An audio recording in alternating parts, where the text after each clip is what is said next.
Hi everyone. Some students have been having some problems accessing Microsoft Excel using the college account, so I figured I would walk through the process of how you can access Excel for free online. And what you'll need is you'll need an email account, like a personal email account. This could be something like from an Xbox account, even, or Outlook if you've got one, or just create yourself a Gmail account or whatever. It just needs to be an account that's not associated with the college, so not an EDU account. Now, if you already have a Microsoft account, which most people do if they're running Microsoft Windows, then you can use that account right there. But let me show you what I do. I'll create a Microsoft account and then we'll go find Microsoft Excel and use it here. I'm going to create a Microsoft account real fast so that I can show you without using like the college email. First thing I'm going to do is I'm going to go over here to just a blank browser window and I'm going to search for Microsoft account here. And when that comes up, you'll see there's Microsoft account sign in. Let's see if I can sign in here. Okay, for purposes of this, I'm going to use an email account that I have that is a personal email. It tells me that there's not an account for that, so I'm going to create one.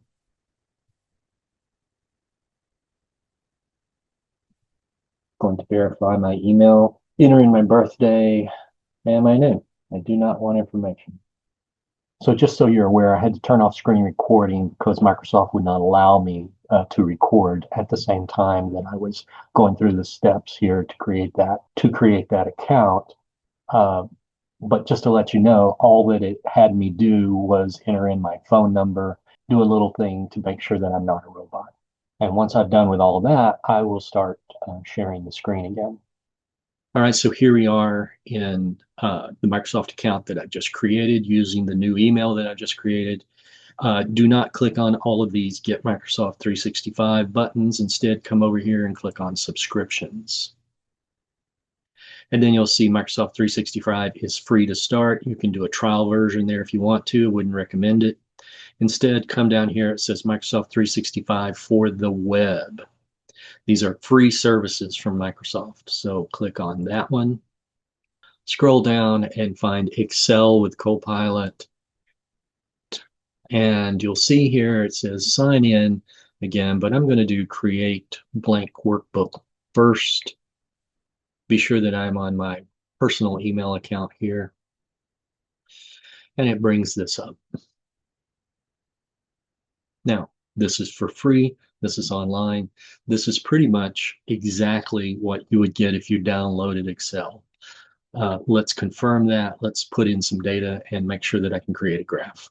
One of the first things I want to do, though, is go back and look in the Canvas course because there's some files there that I'm always going to need for a lab exercise. So here I am back in the Canvas course, and you can see right here is the first week's module.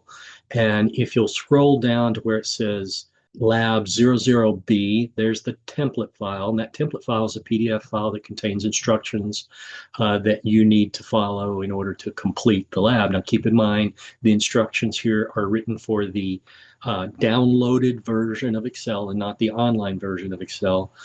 So the things may be a little different, but you should be able to accomplish everything in the online version that the downloaded version is capable of. Here is the file that I want to get, and this is the data file. And you can see it says Lab 00B data file. Now, there's not a data file for Lab 00A, but in the future, you will very likely have data files for all of the upcoming labs. It will be unusual. I think there is one, but it will be unusual for you not to have a data file when you perform a lab. So let's grab this data file and download it. And whenever I click on the download data file button up here, or link here at the top, it downloads it and it puts it in my downloads directory. And you can see, if you look in your downloads directory, I've actually downloaded like 3 times because I clicked on that button 3 times, that link 3 times. But now that I have that file downloaded, I don't need it here. I need to go back to my Excel, my online Excel. And I need to import it in here so that I can use that. Now, it's really important that you use these provided data files because they contain everything perfectly set up for you, and all you have to do is enter the data in. That's really important that you not duplicate the data file, but you use these data files because they also contain hidden codes that I use whenever I'm grading these. So it's really important if you want your data file graded, and I bet you do because you're in this class, you need to use the correct data file. And that's why we downloaded that. Now here I'm going to go and I'm going to open file, and let's open file from this device. Now, since it went to my downloads directory, I just look on the downloads directory here, and you can see, like I said, I downloaded it 3 times, but these top 3 are it. So let's take the most recent one and open that. Okay, now it took a second, but it downloaded it and it opened up. And you could see that the file is here, and it has a data table that's already been set up for me. And it also, like I said, contains the hidden codes. You won't be able to see those, but they're really important when it comes time for me because I had to write code in order to grade these carefully. So let's put some data in here. Now, your data is not going to look like this, but I'm just going to put some nonsense data in here because we want to create a graph here. So it goes from 1 to 10 there, and then over here, I'll do 11, 12, 13, 14, 15, 6, messed up, 16, 17, 18, 19, and 20. Okay, now, it was necessary to enter that data in because now I need to use that data to create a graph. And here's the way I'm going to do that. Let's see, I'm learning this as we go along here. So, I'm used to using the downloaded version, not the online version. So let's see if we can do this. I'm going to select that, and I'm going to insert. There we go. Insert a chart, and I'm going to do a scatter plot. This is the scatter plot right here. And let's do that. And son of a gun, it worked. Okay, now there's some things about this that are not correct. First of all, it's got a title up here that is wrong. The axes are not labeled properly. There's not a trend line. So let's fix those things. First thing is every graph needs a good title. So, and I don't know what the proper title of this one should be, but it should be something like, okay, plot 1, I think. Okay. Now yours would be more meaningful than that, but that's how you update the title graph. You just double click on it and it brings up the name. All right, now these axes need labels. Let's see. Oh, there's another way to change the title. Axis titles. You see that says axis titles is primary horizontal axis title. Okay, let's put that below the axes. And let's see, the bottom is the volume, VOLUME in milliliters. We'll keep that there. I see that this dot mass down here, that needs to go away. So I'm going to click on it. Then I'm going to hit the delete key. And yep, that made it go away. Then we need the other axis with a title, primary vertical axis title. Let's make it vertical. Yeah. And we will call it, this was mass, M-A-S-S, parenthesis G, mass in grams. And there it is, mass in grams. Okay, we're doing good so far. Now let's see about making a trend line. You see, I can select these dots, and when I select the dots, well, you can tell they're selected, but I should be able to do some things. Okay, when I click on it, let's see, I click on it, and it doesn't always give me the right options that I'm looking for here. Let's click off and click on, and then add trend line. So if you do this, if you click off of the dots, click on a dot, and all of them are selected. And while all of them are selected, if you right click, it'll bring up the option for add trend line. Okay, that's one way to add a trend line. But here is another way. I'm going to click off over here. On the right hand side, you see there's this chart option, and it says series mass grams. Come down here and open that up. And then down at the bottom of that, it says trend line 1. Okay, now trend line 1 is not on. This is the slider button that will turn it on. So let's go ahead and turn it on. And when I turn it on, now it opens up some options down here. And you can also see it created that trend line. Now that is a linear trend line. That is essentially a best fit line through the data. Let's come over here. We can change the type of the trend line. So it's linear right now, and that's exactly what we want. But we could make it exponential, logarithmic, or these other things that we're not probably going to care about here. I can set the intercept to 0. Now, there may be times when I want to do that, but this is not one of those times. Watch what happens when I click that button. See, it throws the trend line off, and it makes it pass through 0, the origin down here, no matter what. But I don't want that. Let's unclick it. A forecast, I can make it forecast backwards or forwards. In other words, that if I add numbers here instead of them being 0, if I put like 2, let's do that. It causes it to go forward 2, and I can make it go to backwards as well. You can see it just extends the line out farther. We don't care about that, so I'm going to set those back to 0.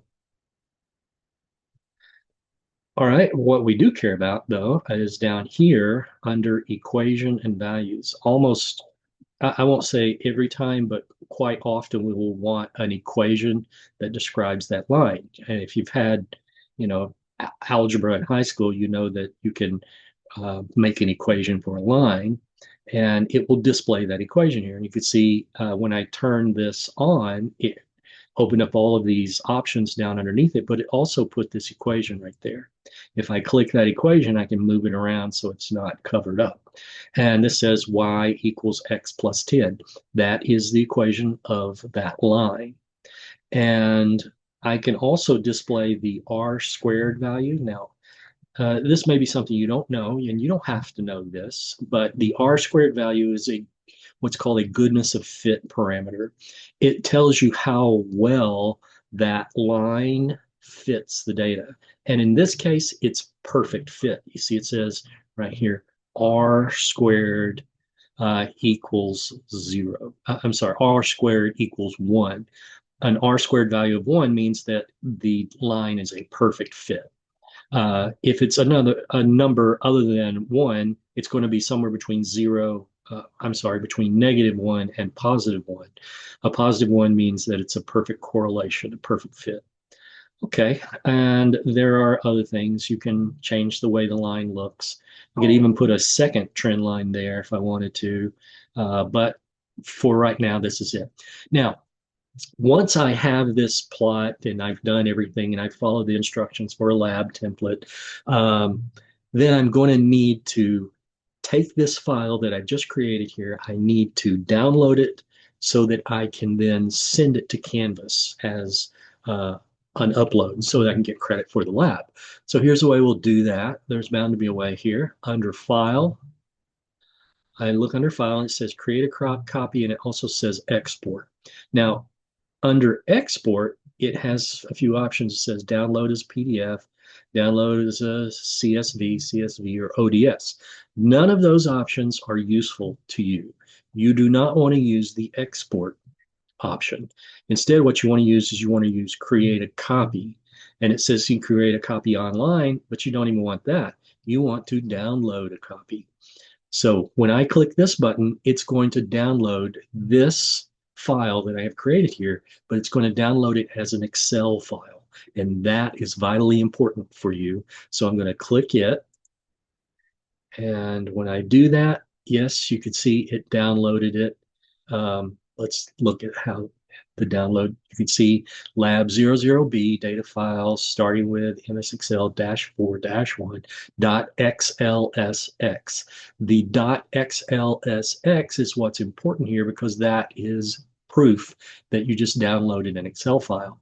And because of the way my computer is set up, it automatically downloaded it to the downloads directory. And now I would go to the downloads directory, and that's where my file is, and I would then upload that to Canvas. Okay. So that's how I would get credit for this. Now that I have done this, let's see, I, can I save it? Well, I can save it perhaps by creating a copy online. And that way, when I come back next time, this file will be here. And this is going to be created to my OneDrive. Anytime you have a Microsoft account, you have a OneDrive created, and it's just going to put it into the Documents folder on my OneDrive account. So let's create that copy, and there, that's all there is to it. Now, if I wanted to start um, another Excel file, I would just go up here and do blank workbook, and it would create a new workbook for me. There. See, it wipes out the old one and it creates a new blank one, and then I can go forward.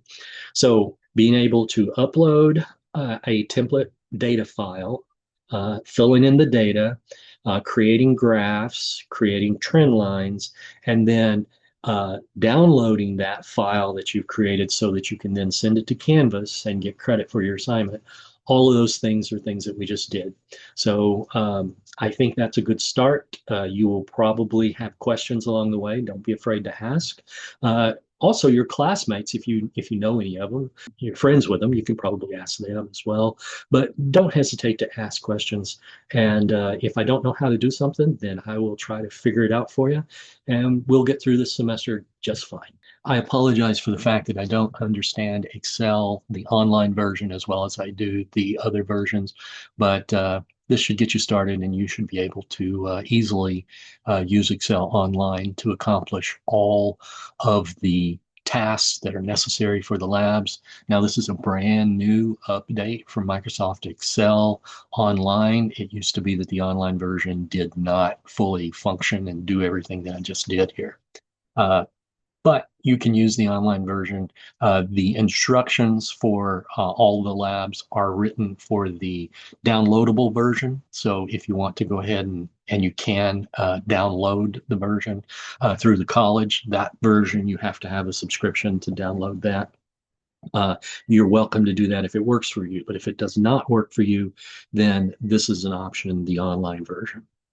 Okay, that's it. Good luck. And if you have questions, please let me know. My job here is to help you get through the semester. So you hang on, I'll hang on, and I'll see you online.